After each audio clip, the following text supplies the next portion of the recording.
Alors, je ne suis pas théologien de formation, donc je ne vais pas passer mon temps à essayer voilà, de parler de la sagesse de Dieu, de disserter là-dessus. Je vais juste vous donner un exemple qui est au prime abord déstabilisant.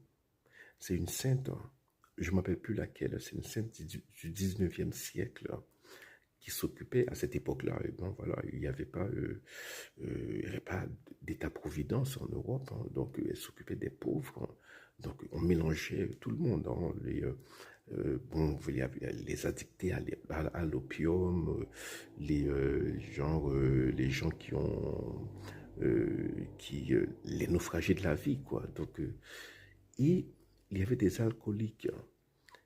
Et voilà, vous savez que si qu'on peut mourir, par exemple, si quelqu'un est alcoolique dans le sens clinique et que cette personne ne peut pas euh, et que cette personne-là n'a pas l'accès au produit, à un produit alcoolique ou à un traitement. Bon, il n'y avait pas de traitement à cette époque.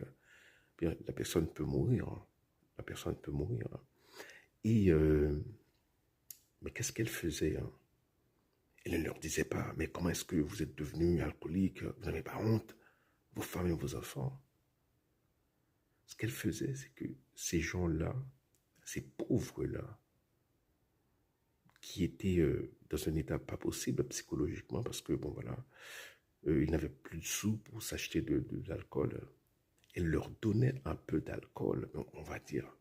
Mais c'est paradoxal, c'est encourager le péché, mais non, c'est pas ça. Je veux la miséricorde et non le sacrifice.